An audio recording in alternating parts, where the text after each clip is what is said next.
The multi-year plan Gideon deals with 6 main fields: readiness, organization, manpower, capabilities, streamlining, and infrastructures. It is a long-term transformation that requires approval by the political echelon, and the Gideon Plan is the first step. In the initial assessment, the General Staff formed the IDF strategy of force buildup and operational concept. The strategy is based on 4 core elements of the national security concept: deterrence, early warning, defense, and decisive victory. In the Gideon Plan, the General Chief of Staff declared the IDF's readiness as the top priority, along with training and operational planning, to emphasize the IDF's capabilities. Within the Gideon Plan, the ORBAT training will be emphasized. The effort to raise readiness will be differential. The leading operational units on the ground, in the air, and at sea would stand as the top priority for battle readiness. Following the planning stage of the Gideon Plan, a decision was made to execute significant changes in the structure and organization of the IDF. These changes would allow the IDF to deal better with future challenges and preserve a high level of readiness for war, with an emphasis on maximizing economical readiness. As part of the changes, the IDF would count for 40,000 professional personnel. In light of that decision, specific teams were appointed to examine the implications of the procedure. Major cutbacks were tested in the non-operational services. In some of the services, the cutbacks were set between 6% and 25%, and in other services, alternatives such as closure or civilianization were considered. A specific program which defines the ratio between a command and its subordinates was established. The program parallels the ratio at the staff to the ratio at the field, which would stand at 1:4 to 1:5. Within the application of this program, there will be cutbacks of over 100 colonel and lieutenant colonel positions, as well as 4 major general positions. Following the assessment of the ORBAT, the following decisions were made. In 2016, a territorial brigade in Division 80 and an additional brigade in the Northern Command will be closed. 3 artillery support units and 5 reserve artillery battalions will be closed. The Air Force 1 F-16A squadron will be closed in 2017, coinciding with the induction of the F-35 airplanes. Another decision in the Gideon Plan is to merge the ground forces and J-3. This process would allow strengthening the ground unit's force buildup, strengthening the ground operational effectiveness, decreasing bureaucracy, and streamlining resources. Force development processes for 2016. A 3rd Infantry Battalion will be established and be called Bardelas. A school for command and control will be opened. A commando brigade will be established, to which special force units will be subordinated.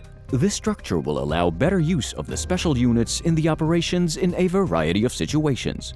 In 2016, a Cyber Defense Division and the General Staff Cyber Administration will be established. At a second stage, an establishment of a new command, which will concentrate on all cyber capabilities, will be considered. Additionally, the IDF will equip itself with a David Sling missile defense system, an additional battery of the Iron Dome defense system, and build the defense capability for the exclusive economic zone at sea.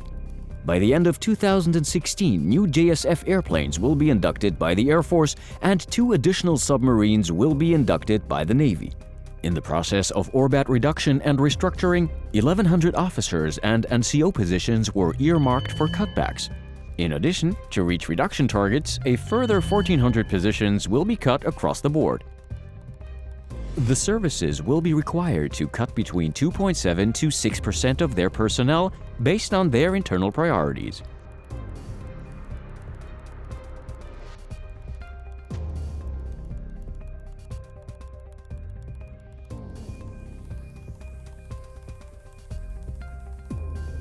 Parallel to the IDF stabilizing at 40,000 officers and professional personnel, the HR budgeting system was also reformed and capped, which increased the service's internal flexibility. As part of decreasing the security burden on the Israeli society, the mandatory service has been shortened to 32 months for men, and the service for women will stay the same. Additionally, it has been decided that in 2020, the men's service will be shortened to 2.5 years. The Gideon Plan presents the IDF with difficult challenges in the HR field. the strengthening of the People's Army model and the status of the IDF in Israeli society, optimal preparations to shorten the mandatory service for some and to lengthen the service for others, drafting the ultra-Orthodox population in the IDF, implementing a model of a young and dynamic operational service, incentives for keeping the very best in service through empowerment and rebranding, improvement in the junior officers and NCO salaries, implementation of new and efficient employment models. Additionally, the IDF will strengthen the democratic values and the sense of mission amongst the servicemen. In the field of reserve forces, the IDF will continue to strengthen this component parallel to preserving the high level of readiness and appropriate compensation for the reserve forces. Additionally, the trend to decrease the reserve forces to 130% in the combat units will continue in order to maintain the effectiveness of the ORBAT and strengthen the reserve forces. Starting with the Gideon Plan, the central budget will be distributed to the services. This mechanism will give the service commander the full responsibility over his resources. This allows to better balance the force within each project and between projects. The aim is to increase flexibility and utilize resources to the fullest. This will be accompanied by changes in J5 planning practices, as well as establishing a specific control mechanism for the General Staff together with the financial advisor.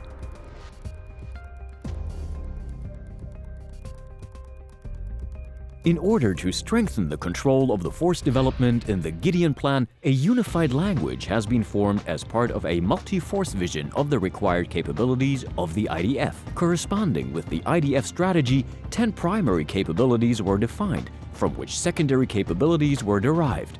The responsibility and authority to implement every primary capability is imposed on the service commander or the responsible directorate to establish the full capability for the operational need.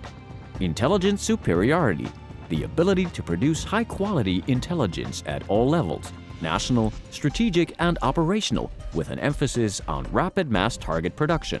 This capability is led by J2 and has 2 capabilities within: operational intelligence and reconnaissance ability based on satellites. Ground maneuver, effective ground maneuverability, ensuring survivability, lethality, and mobility in the tactical and operational aspects.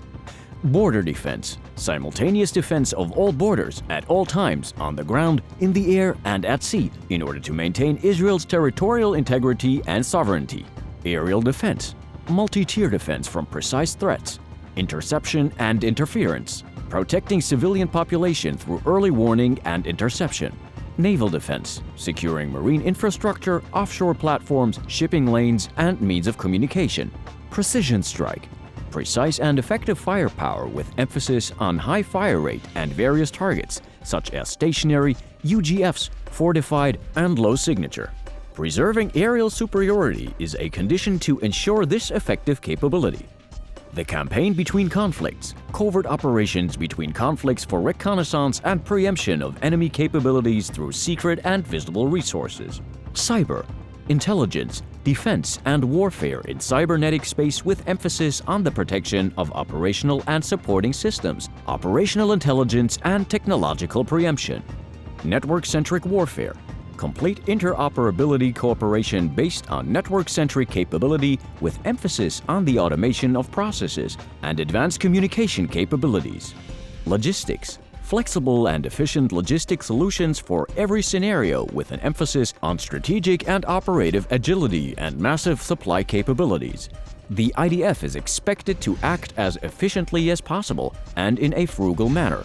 The economical reality requires us to operate the streamlining processes for the benefit of the IDF's joint operations and needs.